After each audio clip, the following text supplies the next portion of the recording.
Hello, thanks for joining me, astrologer Patrick Arundell, for your March 2021 horoscope forecast. This is for the Sun or the Ascendant. If you've yet to subscribe to my channel, I'd be honoured if you did so now. So please click or tap on the bell notification symbol, because this means that every time I drop a video, you will get a notification of it. Now, if you'd like to chat with me personally about your unique situation, please see below. You can see my list of testimonials and range of services for my one-to-one readings, which I use Zoom or Skype to carry out. Also, if you'd like to ascend above your zodiac sign in a more affordable way, my personal horoscope reports, I'm offering a special offer, 30% off, based on your time, date and place of birth, so totally unique to you. And again, please see below for more information. Hello Leo, and welcome to your monthly horoscope for March. This month begins with the Sun, the lovely Venus, and also the dreamy Neptune, all in your 8th house. The 8th house is very scorpionic. It's about transformations. It can be deep and passionate and intense, but it also can be about the things that we're going to let go of. And also, when we let go of something, we're creating the space to bring something new and fresh in. But the thing is, with transformations like this, they are very, very powerful.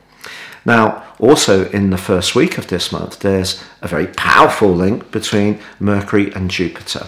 But Mercury is in shadow through to the 13th of this month. That means that when it comes to your relationships, the cross-wires, which really were part of February, they may still be lingering a little bit, but the glorious link with Jupiter is very positive indeed. In fact, it's one of the most positive combinations that one can get. So the fact that Mercury's in shadow is just saying to you, work hard still at the way you express yourself, to be conscious of how other people perceive the way you interact.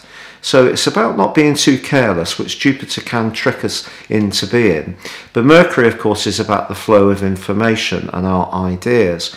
So if you're looking to forge some kind of association with someone, it could be romantic, it could be business, it could be some kind of friendship alliance, share on a shared hobby or interest. There's a real chance of something very, very positive developing across that first week. Also on day 4, Mars moves from the very dominant position it's been in the previous 6 weeks, but where it was clashing with planets in your sector of relating, into a very democratic part of your scope, one that's very much to do with the future. It is to do with you being an individual, but how you can collaborate with others. Mars generally is about what we want from situations ourselves. So in the 11th house, that's diminuted a little bit, and that gives us the opportunity to see things a bit more globally. And yes, of course, we want to get our needs met, but you can see through cooperation and collaboration that very fine possibilities can develop, particularly in the last 2 weeks of this month, when Mars forges an awesome conjunction with the North Node and an awesome trine with Saturn. So if there's something you really want to go forwards with, finding a way in which there's give and take and compromise can be much more successful than just having things on your own terms. And Mars' abrasive right angle with the planets in Aquarius this year has really been quite tested. And of course, we continue to have the right angle between Saturn and Uranus, which is affecting just about every person on the planet, because we've seen quite a lot of discontent come into the surface and people being much more outspoken about where their rights are impinged. Very Aquarius. And some of this may be about how validated or not we might feel. So for you, I think the need for validation more recently has probably been around your work. So Mars moving into this easier going area just shifts the focus a little bit. There's still that right angle between Saturn and Uranus, which is tension building. But I feel if you can see the big picture on situations, it will be very helpful to you. Now, On the 13th, not only does Mercury emerge from shadow and returns to 26 degrees Aquarius, where the retrograde first began, we also have a glorious new moon. This one's very special in Pisces because it combines within 3 degrees with Neptune, the co-regent of Pisces. Neptune, you know, is about the seas, and it's also about healing, spirituality, mystery, but it can also be quite confusing, draining, eroding, a bit like the sea washing against cliffs and seeing the cliffs just fall into the sea. But the new moon therefore puts the sun, the moon and Neptune all together in Pisces. So a very Piscean energy is going to dominate for the following month. And for you, if you can take a flexible or mutable approach to your longer term resources, that's going to be quite a smart thing to do. Being a fixed sign, and also with all those planets in Aquarius at the moment, also fixed, and also Uranus, and up until the 3rd of this month, Mars, in a fixed sign, that's been creating a lot of brittle, inflexible energy. So this new moon is saying just go with the flow a little bit more, see where it takes you. Could be around a property matter, could be around investments, could be around some kind of business interest. It could be around a deeply committed relationship, but something needs to evolve or be reborn. And that may mean letting go of something or a part of something which is no longer working as well as it could do. Also on the 15th, Mercury makes its way into Pisces.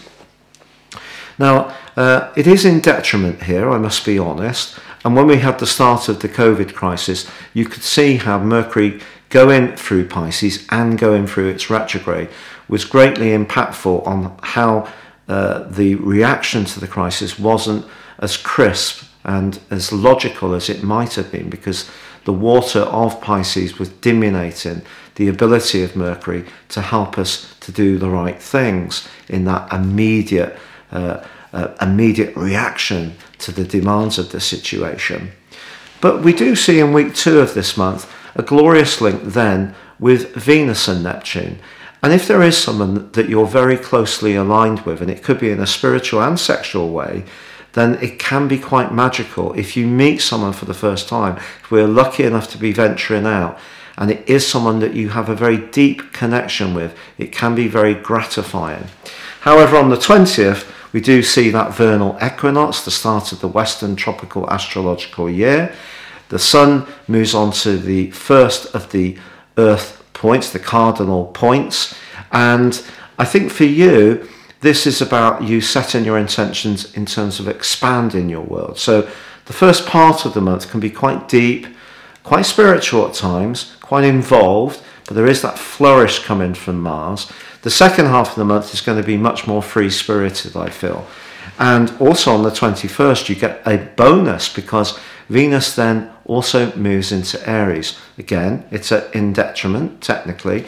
This is one of the detriments that I feel, I personally quite like Venus in people's natal charts in Aries, because I feel that gives them a bit of going for it energy. They're not as passive. They let people know what they need and want, and I really quite like that. But the two are very closely aligned for the last 10 days of this month, including around the time of the full moon on the 28th in the sign of Libra, which for you is about everyday communications, whereas the sun's in that part of your scope to do with higher philosophies, anything to do with legal matters, contracts, travel, and being more independent minded. If there is something you're wanting to change and expand in your existence and you're in a partnership, it's going to be very important to make sure that the way you explain it is very inclusive, which brings people with you. But also Mars is forging a terrific angle with Saturn in the last 2 weeks. Now these two, when they're aggravating each other, can cause an enormous amount of frustration. But here, Mars in your 11th house of the future, friendships and groups, and asking you to be more individualistic, is also asking you to find ways in which you can collaborate, and if you find the right situations, something very binding that's positive can shape up for you. It's also true to say that Mars is going to be combining with the North Node in the last 10 days too. The North Node is that nominal point, an intersection which is very much to do with the direction of travel of us all emotionally. So it's our emotional collective consciousness, and it rewinds constantly, and therefore it picks up on the advance in Mars. So I think when it comes to your future hopes, you're going to be shown more confidence to be in touch with your intuition. So if your intuition tells you something, Mars gives you the spark of desire to just act it out in an immediate way. So that's very exciting. But as you come to the end of this month, there could be something of a delicate nature that needs to be discussed. It could be around a contract. It's also possible with the lockdown that we've had, that you could be craving to break out and go somewhere that's exotic, different, and much more stimulating, to be more spontaneous. I really hope that we are going to be seeing an improvement by then, by the end of March. I think it's very possible. I think by mid-May, a much better scenario is shaping up. And by the end of July, I don't think we're getting back to normality as it was, but a new normality which is much more acceptable than what we've had to put up with more recently. So there's so much to look forward to. The only kind of aggravating point threaded through all of this, I feel, is that continuing right angle between Saturn and Uranus, the two rulers of Aquarius. And it's basically saying to you that when it comes to your professional situation, as much as you may want things on your terms only, it is going to be necessary to try to find ways to meet people in the middle. And other people are going to be pushing harder back. So it's a time to find greater spirits of collaboration and cooperation for all of us. That's what this stellium of energy in Aquarius has been about this year. But for now, please stay safe, take care, and goodbye.